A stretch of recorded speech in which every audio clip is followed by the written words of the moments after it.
Hello and welcome to Netflix vs. Cinema, the podcast that goes to the cinema and finds out whether you should leave your house and go to the cinema or stay at home and watch things on streaming. Let's get ready to rumble!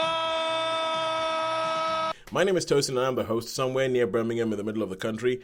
And for joining me as always on the Isle of Wight is Shaun Harris. Hello. And also on the Isle of Wight is Sharon Bolland. Hello. Yes, and this is essentially, we should be doing this within an hour because we have realized that Shaun's computer cannot handle us recording for more than an hour. And so we need to be in and out as soon as possible. So without further ado, let's just kick off with saying, what have we been seeing at the cinema? Shaun? Okay, so I've had quite a prolific time at the cinema. I watched The Strangers 2. Yep. And then the Crushing Machine. The Smashing Machine. Yeah. Oh. Smashing Machine, sorry, the Smashing Machine. Yeah. And Him. And Yep. I went on Monday, I went with Happy John, we saw a secret screening of a film called Good Boy. Good Boy. All right, cool. I thought that might be a secret screening. Is it okay if we push Good Boy till next week? You know, I was going to absolutely suggest that. All right, cool. Good Boy next week. And this week we will cover The Smashing Machine, Him, and Strangers 2. And I think, Shaun, you are going to be the cinema correspondent this week because none of us have seen anything else in cinema this week. We haven't managed to make it. But yesterday, Tuesdays are usually my cinema day. But it was my daughter's birthday, so she pulled rank. She pulled rank on me and said, like, no, Daddy, I don't want to go to the cinema and watch The Smashing Machine at 7 o'clock at night. So I have seen nothing. Okay, and how about at home? I think Shaun, you're holding cinema up this week, and Sharon and I are going to figure out something. I think so. I have I did try and watch a couple of things on. I could probably tell you what they are. One was Black Creek, and the other was Boobs, Blood and Mayhem. But I just did you just say boobs? Blood and Mayhem. I don't know if we're allowed to say that, I think, but it's called Boobs, Blood and Mayhem. And these are all on Prime Video. Yeah, and I mean, I didn't get to the. Should we just say I didn't get to the end of either of them? So one was a Western, and one was like, well, I don't know what one was. It was like DGI T-Rexes. I know. No. Then is I'm actually thinking about this. I'm thinking it is actually quite an achievement to have a film called Boobs, Blood, and Mayhem, and have people not be able to finish watching the film. I'm thinking, wow, how do you do that? I might have to. I think that would be one for maybe our London correspondent Holly to check out. Because Holly, if you haven't listened to us before, Holly has a very high tolerance for films that other people would see as bad. So, yes, and I think Boobs, Blood, and Mayhem, even that title, that's right up there. All right, so quality, doesn't it? it does not yell quality. It does not yell Oscar season. So all right, let's say The Lost But what have you seen? Giving away something that I know Sharon's already seen, but Sharon, what have you seen at home this week? I have seen The Lost Bus and on Apple TV, and I've also caught up on iPlayer, a program called Ozzy and Sharon Coming Home. Ozzy and Sharon Coming Home. Yeah, because they obviously living close to Birmingham now. They had the final the Black Sabbath farewell thing was about half an hour from my house. And wow. Yeah, because it was at Aston Villa Stadium. Aston Villa Stadium is about half an hour from my house. And you can imagine around here, it meant a lot to a lot of people around here. It meant a lot. Yeah. All right, cool. And I have seen a wodge of stuff. F is for Family, aka Charlie Sheen. Those are both Netflix. DIGMAN on Paramount Plus, because I now have access to Paramount Plus. Dirty Pop on Netflix, and Star Trek Lower Decks. But I think out of all these, the one that I'm going to bring to the fore this week is DIGMAN. Because I think I saw that and I thought, ooh, I think some people on the podcast will like this. I think some will like this. No, you, Sharon, is animated, so I know that you've tapped out. But let's kick off with the cinema. Let's kick off with The Smashing Machine. And Smashing Machine, yes. Now, this is a film that, I mean, the headlines about this film are that it's The Rock acting. after decades of just being a movie star, that it's actually The Rock. Like, people are going, oh my God, this is like, some deep stuff here. It's like proper acting. Yeah. People have been saying maybe awards. But it's him playing the story of Mark Kerr, who was one of the first UFC fighters he was one of the first MMA fighters in UFC, like when it was fledgling, and just like it's about a section of his life. So, Shaun, tell us about the Smashing Machine. Oh, the Smashing Machine. So basically, you've summed up what the story is. So it starts off with him having an interview about how he started with the with the UFC and how it started off. It was mainly in Japan. When it started off, it was a huge big thing in Japan. Yeah. And then it goes to the actual story where he becomes part of this conglomerate it's in Japan where they have like competitions, and he wins. He's like he's like a real big winner, but he does like his painkillers. He does like his painkillers. Yes. And then they decide to have this. I'm guessing that when the film kicks off, it's in the 80s when the film starts. Yeah. Because a lot of the stuff, there's books and there's documentaries about the wrestling scene in Japan in the 80s. So the wrestling scene full stop in the 80s, and it's mad. It's mad. Yeah. Anyway, they bail. There's one fight he's gonna win. Just before the fight, he's in his changing room, and his girlfriend comes in, and they have a bit of a row. So he's trying to meditate, concentrate. Anyway, and then he loses the fight, and then he becomes a little bit more addicted to painkillers and other drugs and things. Yeah. So he really gets depressed and everything like that. And so he decides to go into rehab. He comes out, and then the Japanese, or this competition, they're gonna have the 8 best fighters. So it's mate, So, and he becomes really fit, and he works really, really hard, and and then when he's due to go to the competition, because his wife's a bit of an addict as well, she's like, he goes, I don't want you to come, and he's really nice. He plays it really, really nice, and she goes, "Oh, why don't you want me to come? Don't you like me?" And it ends up so. So far, it sounds so sports movie biopic. It is a sports movie biopic. Kind of like it's like, when you have a music biopic, they just replace the music with the sports. And there's the drugs, there's the descent of the drugs, there's the comeback and everything.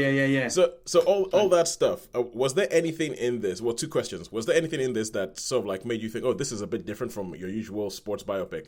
And what did you think about it? Okay, so not really. There's not a lot of difference, but I must say that I was impressed with the Rock's performance. I really was, because I know we got our friend Happy John, and we always take the mick out of him. Sharon sees him as Beefcake, and John, we always laugh and say, "Oh, you'll go and watch any movie that's the Rock," and he goes, "No, I won't." Rocket and Tubbs, that Fast and Furious things or whatever it's called, and all that. So we Fast and Furious, Hobbs and Shaw. Yeah. So we tend to play on it a little bit, but he was surprisingly good in this. I thought, to be fair to him, he put up a good performance. Yeah. And as you can see from the background there, he does look, quite. Yeah, they've made him. There was a meme going on a point saying that how The Rock looks the same in every film, where he's always wearing this khaki shirt and everything. And then people and even think when they showed you like a picture from 4 different films and it looks exactly the same. I think in this film cannot be added to that meme because he just looks. He looks different. He does not look like himself. Yeah, and as I say, he does a good performance, but and it's like a destructive thing in relationships, like they can be sometimes as well. So there's that side to it as well. But it does say it was painkillers, I think, rather than other drugs. Like it probably was on steroids as well, but I think it was mainly painkillers. It was the 80s. Yeah, it was the 80s. So. But he's pumped. I don't know if he does use steroids personally, or if he is, because he was, unless it's CGI. I know they can do some. The Rock is essentially, if you're going to see The Rock on screen and you're going to see muscles on The Rock on screen, those are not CGI. I think The Rock himself would he would refuse to have that. He takes pride in his body and what his body looks like. How he gets it, I do not know. No, me neither. It must be all day, mustn't it? That's like anyway. Well, if you follow him on Instagram, yeah, it is all day. Is it? It So is yeah, all day. so but I mean, so he looks good, and he does do. He makes a good performance, and I'm pretty sure there's probably his mate and his trainers. I'm pretty sure there must be some cameos in this with some of the others. You know, it was a bit like Form F1, where some people turn up, and you can tell, you can sort of tell. I know it's strange, but you can sort of tell that they're not proper actors. You know what I mean? They sort of try to do a good job. Anyway. It was like one of the F1 things, like, terrible actor. Who the heck is that person? Oh, must be an F1 driver. It's like terrible actor. Who the heck is that person? Oh, must be a real MMA person. Yeah, probably, So- but it does give it that feeling of authenticity. So okay, so having said that, you had The Rock, you had Emily Blunt. I've heard good things about their performances. How many stars would you give this? Right. Okay. Well, I didn't mind this. I didn't. It was okay. This is a standard 3. This will be a standard 3 for me. Just a standard 3. Yeah. So. Yeah, because it's a lot of the stuff. It sounds like the main thing is the performance, but like the storyline and stuff, it sounds like this is. And I guess it's because it's a true life story. You got to stick to the true life story thing, but it does seem to always follow the same formula, so to say. Yeah. All right, so 3 stars for the Smashing Machine, but good performances to recommend it. And now let's go over to streaming stuff, and we're going to talk to Apple TV Plus, and we are going to talk The Lost Bus. Ooh. So, Sharon, tell us about The Lost Bus. Yeah, this is their big film release of the next couple, because they sort of have these sort of big event films, don't they, where they go coming soon, coming soon, coming soon. It's here, and and so I will fall for it every time, and I go, oh, I'll watch that then. And, it's like they're like well done, like a nice, good Apple. Yes, Apple customer. Let's go with customer. You've reeled me in for that one. So anyway, Lost Bus is their big film at the moment. Based on a true story. Those people who are living in America will probably be more familiar with it than we are over in this country. But it is set in 2018 when there was a series of wildfires. As we know that they have more or less these sort of forest fire wildfires every season, everyone in the sort of late summer, autumn, because the ground gets dry. Something triggers a fire, and then it can just engulf hundreds of square miles of land. And this is a particular story of a particular wildfire that was triggered by a faulty electric line. One of these pylons, a wire basically came loose and set some sparks, and it just set the ground all around this pylon on fire. Yeah. And then because the line was shorting out, it then sent this shorted wire, sent the fire basically another spark sort of 10 miles away, and then set it off there. So you suddenly go from having this isolated fire to this huge conflagration that started sort of leaping and spreading at this sort of exponential rate. So within... And I'm guessing that this is set in California as well then. California. And the main characters we see is Matthew McConaughey. He's a man who's returned to his hometown, having been away for a number of years. He's looking after his mum, and he's got a teenage son with him they're having some sort of family issues. And he's taken a job as a school bus driver. Basically, in American culture, not so familiar to us from this country, but the big yellow school bus is a big thing, isn't it? Yeah. But everyone who lives outside of a town, they'll get collected by the bus, taken to school, and at the end of the day, they're delivered home. Yeah. And he has done his morning round when this fire has got very close to a school on the outskirts of town, and he's the nearest driver. So they say to him, can you go and pick up these children and take them to the evacuation point and then just take them back to their parents? So he gets his bus, 22 children and a teacher, and he basically has to drive them a few miles just to take them to where it's safe. But the fire is moving faster than they are, and before he knows it, basically he and his bus are just surrounded by fire on every side. Yeah. And this is the story of how he basically got his bus through this awful conflagration. And it evolves around the town of Paradise. Even though you may not follow the news of these sort of stories, that is a town name that, obviously because of the irony of it, that a town called Paradise is engulfed by this awful fire. Yeah. With devastating loss of life, devastating loss of property. And this is like a good news story that came out of it. The fact that this man in his bus sort of did everything he possibly could to...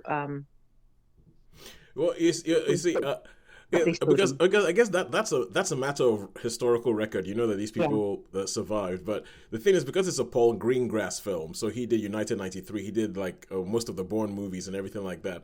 I was like, Paul Greengrass, even if they died, he would probably still make a film about it. So, Yeah. so it's. But what Yeah, did you so think of the film? they did ramp up the tension because where I vaguely knew the story, I didn't know the details of it, of course, and I didn't know about this story at all. But I thought again, I like you, I thought if they're making a film about rescuing small children, presumably they succeeded in rescuing small children. Yeah. You're not going to sort of invest in the lives of these children for them to go, oh wow, they had a good effort, but they all died. So we do know ultimately that he did save these children, but they do manage to invest the film with tension, with moments of crisis, and you're wondering like, how on earth did they get out of this? If you don't know the story, then it does draw you in, Yeah, and the fact that it is based on sort of real lives sort of adds an element of sort of pathos to it, because thinking, oh, these poor children, what they went through. But ultimately, it is a story about this one man, how he's largely sort of written off as a sort of man who's like not got many prospects. He's just yeah. doing this, and how he sort of knows this sort of every man becomes in certain circumstances can become a hero, and so Americans love that sort of thing. Well, yeah. And I think it sort of feeds into that mythology of that in the heart of any sort of man from the there is that hero within him, sort of thing. Yeah, in the heart of every man, there's a hero waiting for the right circumstances to burst out. So it could be horribly sentimental, and it could be quite nauseating, but actually they did it very well. They restrained that element of it, that sort of.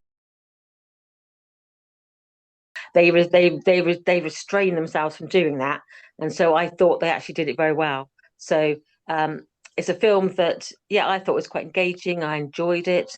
I didn't know the story particularly, so it was something new for me to watch. But so I thought what they did very well. I would still give it. I thought the performances were well. They were again convincing, sympathetic where they need to be, without sort of They did it well. I don't know how like the real people they are, because obviously I'm completely unfamiliar with them. But no, I thought they delivered a good job. But I would still probably give it a 3. It's a good 3, but I would say it's a 3-star film. Even though the performances were engaging, the story was engaging, I'd still think yes, it's solid entertainment. With a little bit of danger in it, a little bit of peril, but it delivered. So I thought it was well worth watching. But it's still it's a 3, a strong 3, but a 3. Yeah, yeah, because I think the fact that it's Paul Greengrass means that for me that negates a lot of my worry that this is going to become some schmaltzy USA. Oh yes, yeah, yes. I think I would have been like hand on the remote. yeah, You say that again, I think I'm out. I think being British, I think he is allergic to that stuff, and Yeah. and also I think That it's probably makes a difference. Yeah. yeah, it's Matthew McConaughey and America Ferrera, the main big names in this, aren't they? All Yeah. right, cool. So Shaun, Yes. tell us about him. The synopsis, because whenever Shaun reviews something, I like to just sort of like wind Shaun over to tell us what he thinks about this thing. So I try and give a little bit of synopsis of what I know about the film, even if I haven't seen it. Yeah. And let's see, what I know about this film is American football star possibly makes a deal with the devil so that he can become the full American football star that he's supposed to be. It's kind of that's essentially the basic idea of it. But so someone who's actually seen it, tell us about it.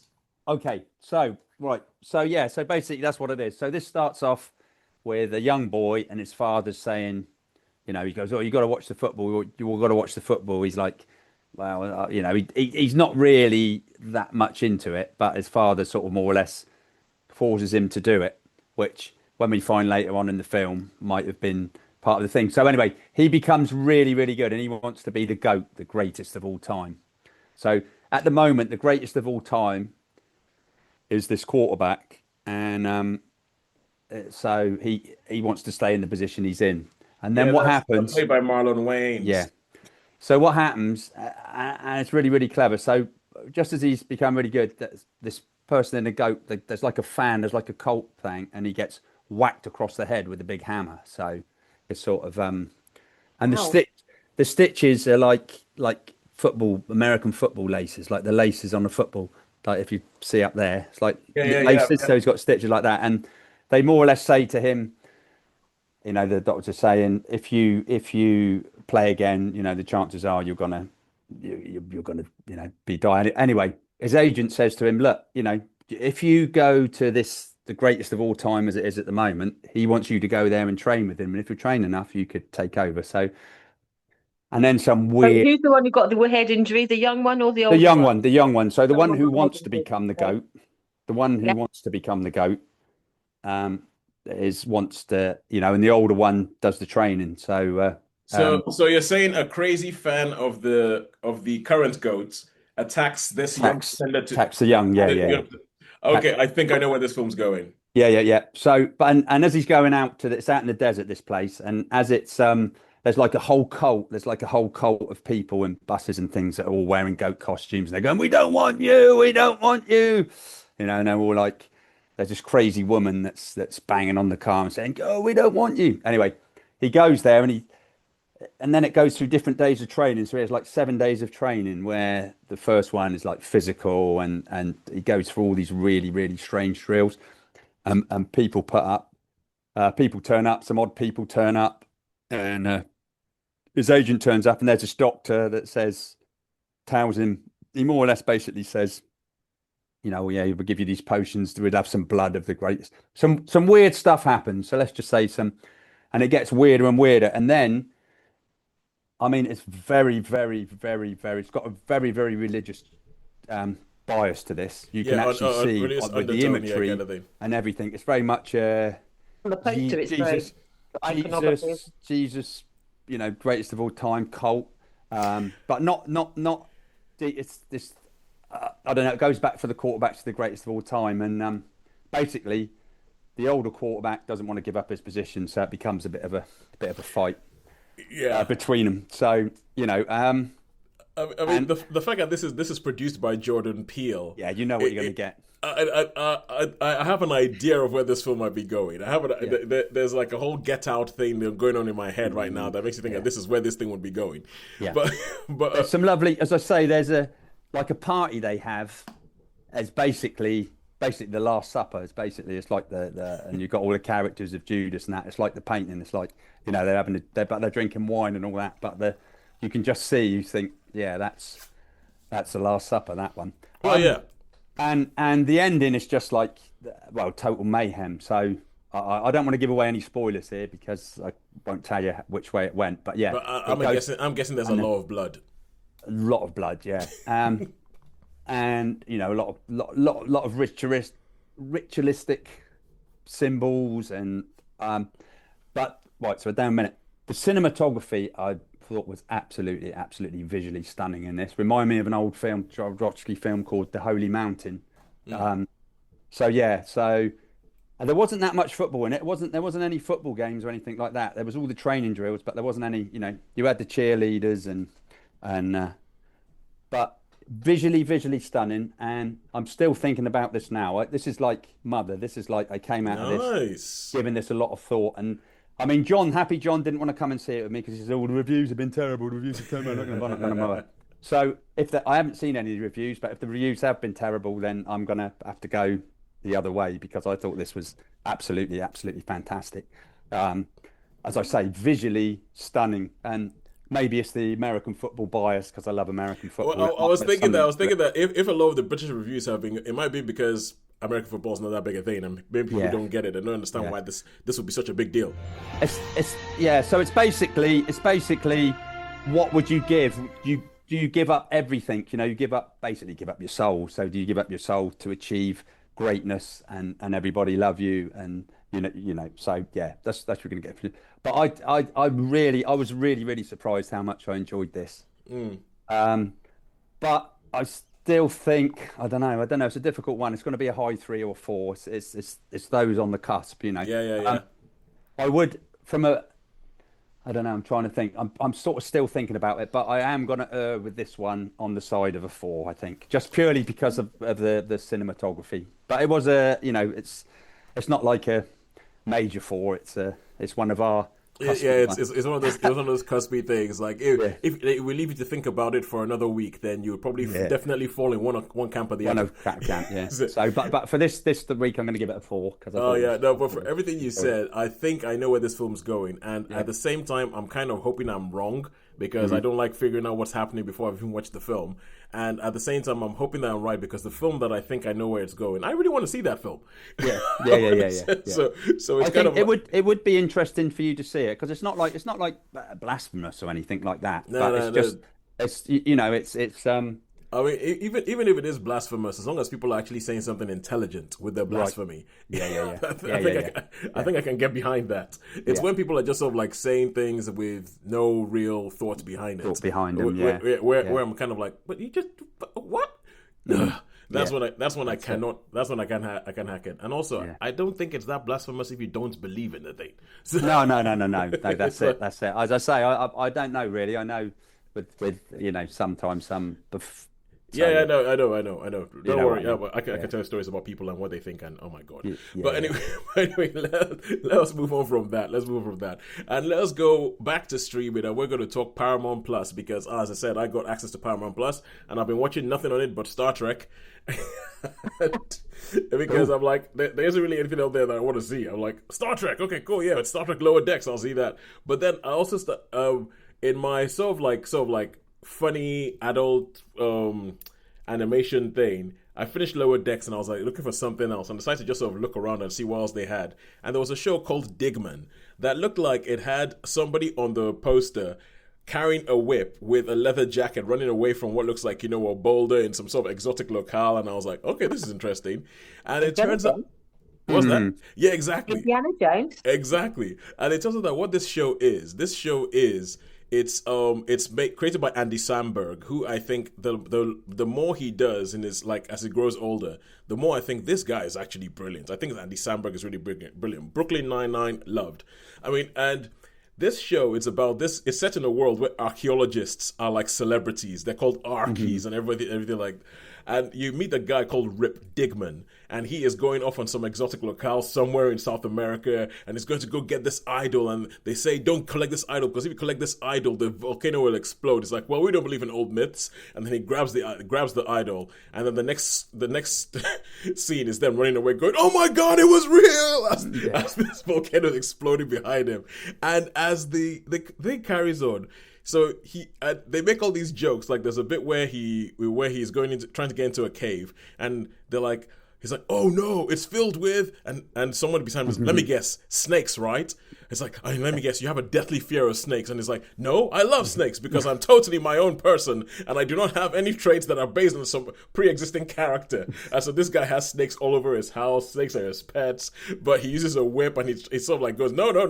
They even have a character called Indiana Jones and he keeps going, I'm not Indiana Jones. But the thing about it is his voice, and this I think is genius.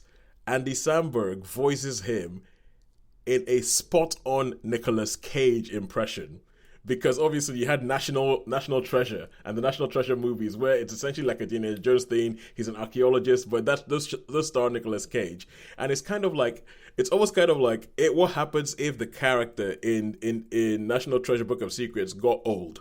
He got old and he's no longer in his heyday. He has like a belly and all that kind of stuff. And there's a bit of a storyline in which, like, his wife dies on an expedition. His assistant betrays him. He gets a new assistant, and it's all about trying to go on all these quests to get back his former glory. But I think the main thing is just, I just thought this was funny. I thought it was funny. I think making fun of like the Indiana Jones National Treasure things, the things that it goes about, like there's even makes things as they're going to all these, like they go to South America and they take this idol and they make a comment about, let's not think about the moral implications of what we're doing here to another culture and just take this and take it back to a museum in America. And it's very knowing. It is very funny.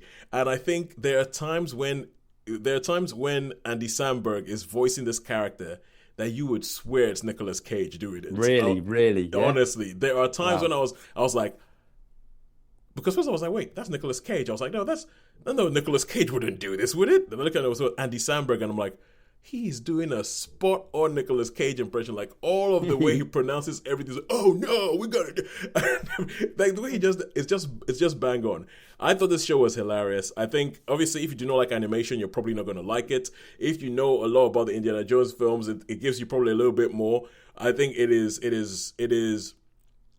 adult, it is foul-mouthed, it is great, but I actually think it is very, very good. And I'd never heard anything about this. And I just sort of stumbled over it because I'd finished watching Star Trek Lower Decks and I was looking for something else that I could watch that was half an hour. And I was like, this is a big find. I was like, this is big. Actually, sometimes when you go in to see something not knowing anything about it, it can be a really, really, it's like, wow, because you've got no preconceptions. Yeah, no preconceptions, nothing. And I think in this day and age, I find it surprising that I'd never heard of this. I found it really surprising I'd never heard of this. I thought maybe because it'd been cancelled, but no, they've made a second season and it's coming into Paramount Plus. And I'm like, I've never heard of this. So DIGMAN, I really liked. I think it's good. I think it's a great addition to the sort of, shall we say, not adults, because adults makes it sound as if there's naked people in it, but shall we say mature audience animation kind of thing. I think it's a great addition to it, and yeah, I would give this a 4. I do not know why I haven't heard of it. And if you can find it, Shaun, I think you would find it funny. I think you'd find it funny. Cool. Sharon, I think what platform's it on? What platform's it on? Paramount Plus. Oh, Paramount Plus. Paramount 3 Plus. months or something. Yeah, and I think and if you Sharon, if you could get over your aversion to animation, I think you'd find it funny too. So right, so that is it. That is 4 stars for DIGMAN. Now we go to cinemas and we have Strangers 2 something subtitle. And I'm going to be honest with you, I don't really remember Strangers 1. I can't remember. I just remember Mask. Apparently there's a lot. So, but the thing is, with Strangers 1, I'm thinking, I remember, I have this fuzzy recollection of a film that was kind of like a Purge rip-off. Yeah. No, Toes, that's it. Yeah. That's what I remember with people being chased. The first Purge, because the first Purge was all set in one house with Ethan Hawke. And I remember, I have this vague recollection of Strangers being kind of similar because it's all set in a house with people with some weird mask. That's it, weird masks, yeah. Yeah, but it must have done well because there's a 2. And believe it or not, at the end of this, there is going to be a 3. So what they actually tell you that there's the Strangers... they actually tell you at the end. The Strangers 3 is coming. Yeah. It's like yeah. Okay. So Shaun, I know nothing about this to give you any kind of praise. So just go, take it away. Yeah. Okay. Well, so I think, apparently from what Happy John was saying, there's been loads of Strangers things, but I don't know. There's been TV series and all sorts of stuff. But the one I remember, much like you, well, I don't remember much at all. It's about people walking through a forest or something out of a house with masks on. Right, so this one, there's a little bit of a backstory. So whoever survived, this girl survived and she's in the hospital, and the whole town, it's a bit like Twin Peaks. So the whole town's like, the sheriff say, we don't want to, we're not going to, these murders have been, you find out these murders have been going on for years and it's been a bit covered up by the town. And then obviously it flashes back to these children when they're at school playing in the playground, and one of the girls is a bit strange and one of the boys sort of likes her, and then there's this other girl that's the nice girl when they're little, bit of bullying, anyway. So that's the backstory we can say, and then it becomes a running about slasher sort of thing. So, well, not slasher because there's not loads of people that get killed. There's only, there's just whoever's in the house. It's a chase. It's not even in the house because she's in the hospital, right? Okay, yeah, gotcha. So you got so she runs out of the hospital, and then some hospital people pick her up and go in the car, and they're all strange, and she's like, oh no, these are the people that are the strangers that wear the masks and all that, and you don't really know if they are or not, but yeah. I won't give any, not that you can expect what happens, but anyway, so basically this ends up in one big long chase, right, with them turning up. It goes from a stable to a park and these ones when you think she's escaped, and then one turns up one side, one turns at the other. She manages to, and bearing in mind this girl's been stabbed in the stomach. It's one of those. And there's a dude. There's and she. I'll just put it this way, right? I'm going to say one bit. If you could, mate, that's spoilerific. What the hell? But so if someone brings an axe down, so a big dude brings an axe down, and you can stop the hand if you've been stabbed and beaten up and all that, and stop the hand from the axe and manage for something to happen to knock. And it just becomes a debacle, really, of stupidness, and it's like. It's just like, oh, come on, man. And then the old trope again of the person's down. Why don't you finish them off? Just finish them, for God's sake. Just finish them, will you? You know what I mean? No, let's run around. And then they turn up again. You know what I mean? And they've been beaten pretty badly, but they turn up and they're almost like nothing's ever happened to them. You know what I mean? So it's basically... and John turned around to me and he said, I told you it's pretty poor. But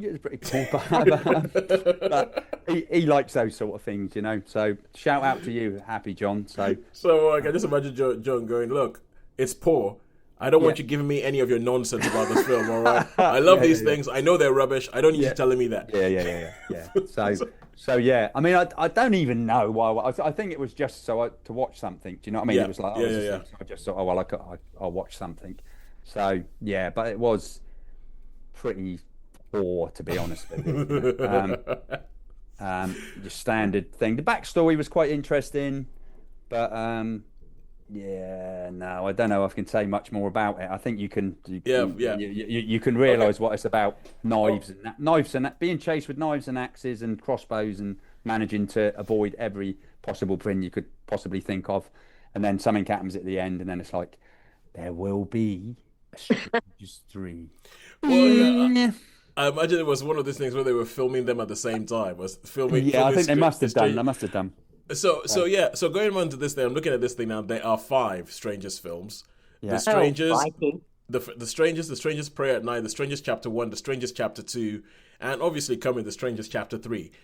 Although what this is the most surprising thing, or the most noteworthy thing I've seen, is that apparently these films are giving Rennie Harlin some gainful employment over the last couple of years. So Rennie Harlin, you might recognize that name as the director of Die Hard 2 and The Long Kiss Goodnight and Cutthroat Island. And so Gina Davis in it, because that's normally he puts his missus in, doesn't he? Yeah, when they were married, yeah. Oh, they're not married anymore. I do not believe they have been married for decades. Usually he made a lot of things with Gina Davis, but I mean, The Long Kiss Goodnight, that is an excellent film. Yes, I was going to say that. The Long Kiss Goodnight is excellent. In fact, on the YouTube Shorts, I quite often I watched one, of the bit where I'm known as Frank and Ernest with my ladies. I love that. One of my favourite lines. Samuel L. Jackson. Yeah. I'm Frank in Chicago and Ernest in New York. I just love that line.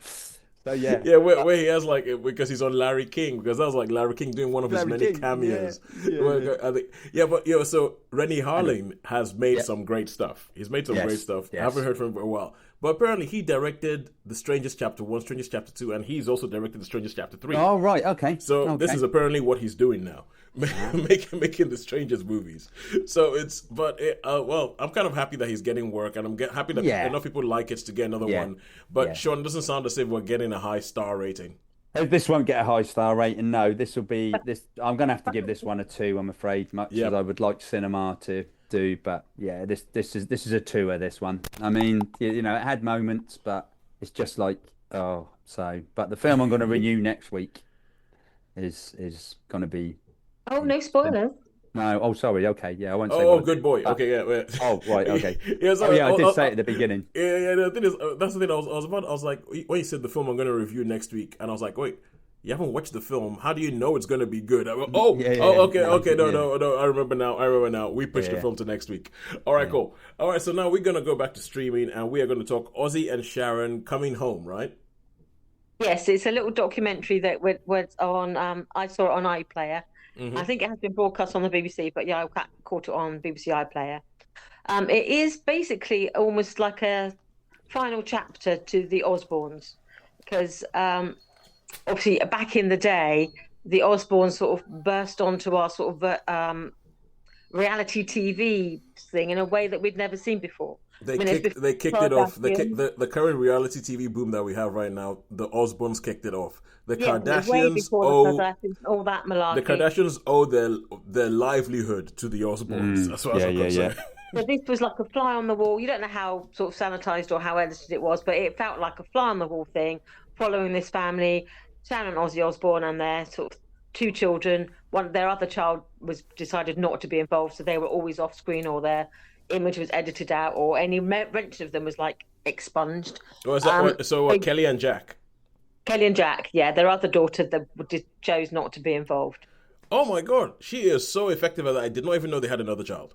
Yeah, and he has other children as well. So sometimes his older son from his previous relationship, his marriage, would appear in the show. But anyway, it basically followed like the 4 of them. Yeah. And Kelly and Jack were quite young then, and Ozzy and Sharon, who had like relocated to America to pursue different sort of things there. And this is basically sort of ending that chapter. They decided that after being in America for all those years, that Ozzy's health was sort of failing. He had some Parkinson's that had just been diagnosed, and it was more or less accelerating a little bit. Yeah. He'd had it for a long time, but it was more or less like a dormant form of Parkinson's. And then it started becoming a bit more noticeable, and he decided, well, basically that even though he enjoyed being in America, it wasn't home, and he wanted to come home. And they'd had a house in Britain, but all their married life, so for 40 odd years, they had a home, but they were going to relocate and become permanently based back in the UK. And this was started off like 2 years ago. It's the timeline is, and that they were getting their house completely refurbished in the UK, a new extension built, redecorated throughout, refurbished, having an artificial lake built in the grounds. And so it was over this time period you were seeing them how they were getting drawing their lives to a close in America and preparing the way to come back to the UK. And obviously watching this film, we know how this story ends, because it's one of those films you can't watch it and not know what the sort of the sequel to this story is. Yeah. And that all the way through the film they're talking about, he's saying, no, I want to go home, I don't want to die in America, I don't want to be here, I want to be at home, I want to go, he said, I'd like it here, but home is home, and I just want to go back to Britain. I don't want to die here. And he says, pretty much coming home to die. Yeah, and but they didn't know how long that was, and so they were often been talking about, that it'd be nice. Their children are both grown up and have families now. So Jack has got 4 daughters. Oh wow! And Kelly's got a son, and they're established. They've got their own homes. They've got their own sort of thing in America. And Ozzy at the time, they said, "Well, I just want to come home and have that time." The first time in our sort of like for years, it's just going to be the 2 of us. We're just going to be here together. And he wanted to have his final concert. So you see parts of the film where he is trying to get that little bit level of fitness back so he can actually perform on stage. Yeah. Where he's cancelled concerts because he wasn't quite up to it. And then as this sort of documentary progresses, you see them when they've made that move and then making those preparations for that farewell concert in Aston Villa Park, which is basically 3 streets away from where he grew up. You see a sort of a drone shot of saying that he grew up in this road, and then they sort of drew back. It's like, and there's Villa Park. So for him, it's like it really was coming home in more ways than one, just coming to Britain, but coming back to Brum. And so you just see that preparation for it. You don't actually see any of the concert footage. You don't actually see the last sort of shots you see is him talking about, how he's really looking forward to doing, and with all the other bands there, and how it's just something that sort of is like the culmination of his career. He wants to have this as his final performance. Yeah. And we know obviously subsequently that it was his final performance, and that sort of just like 2 weeks after this final performance, he did die. Yeah.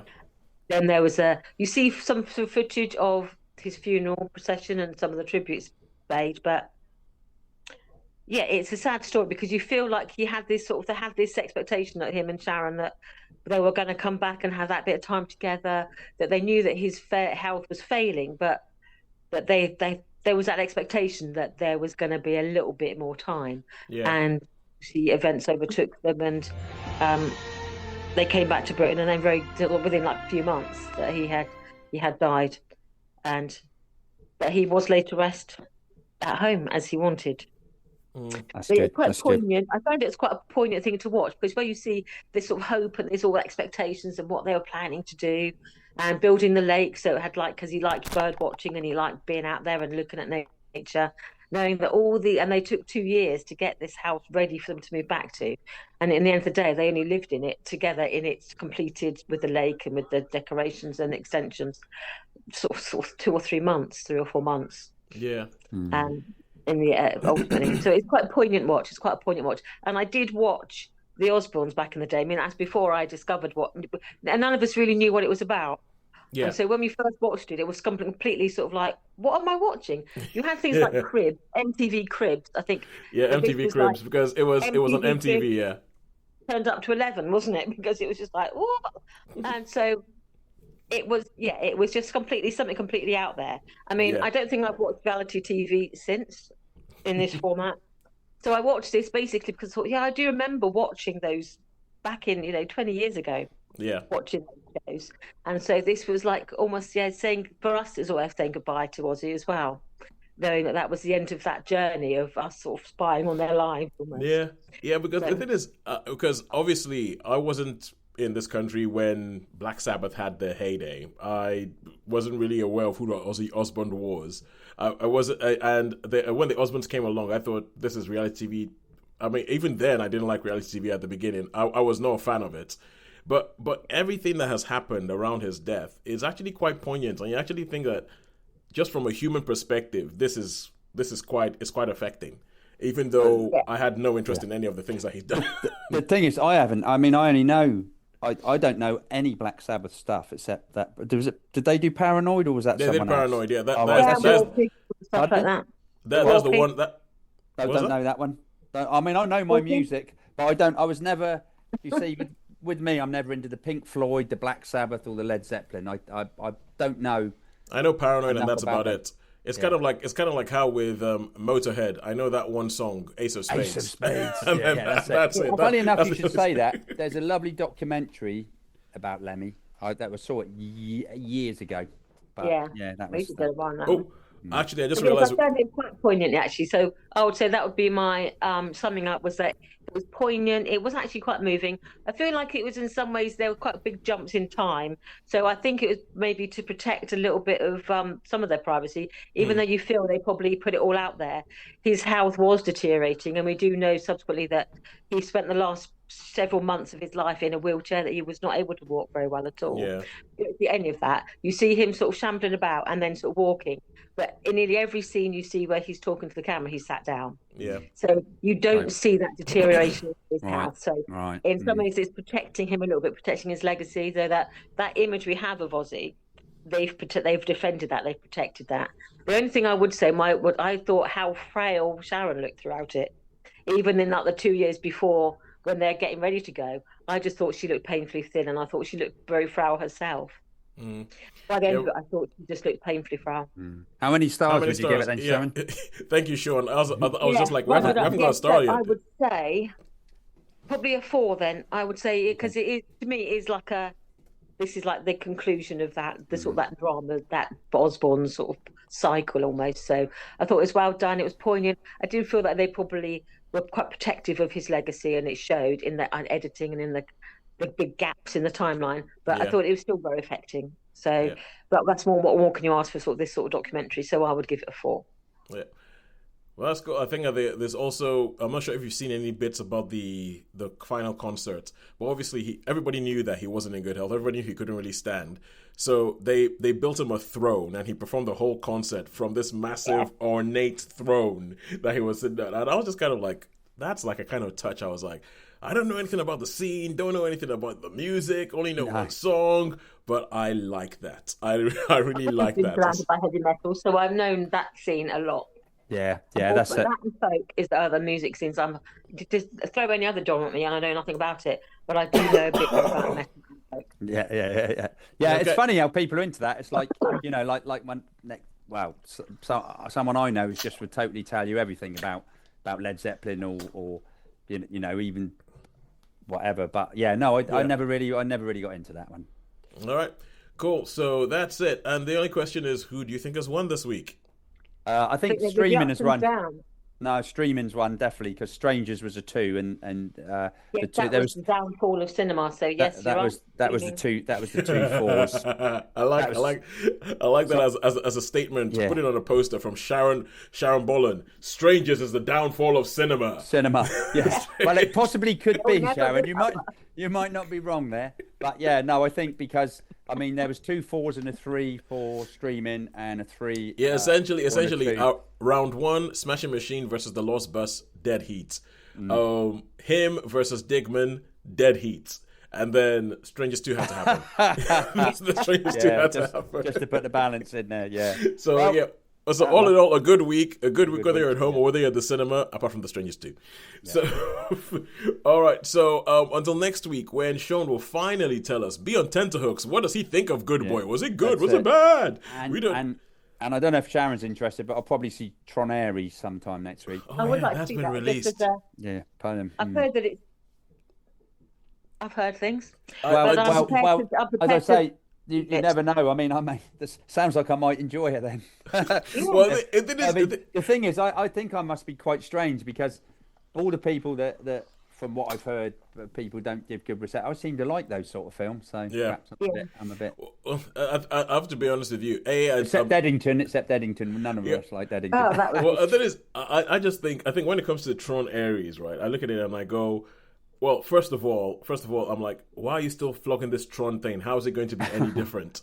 Or what are you gonna bring that's going to make this worthwhile? And number 2, oh yeah, people that will add to the list of actors who put me off watching things. Jared Leto. It has Jared Leto is all over this thing. He seems to be the only person in the film, and I'm kind of like, don't know if I can be bothered. I might just catch up on Smashing Machine, but we'll see. But next week, Tron Ares might be one of those things that gets watched. But until then, it's a goodbye from me. It's a goodbye from me. And it's a goodbye from me. Thank you very much for joining us. Find us on social at Netflix via Cinema. Goodbye.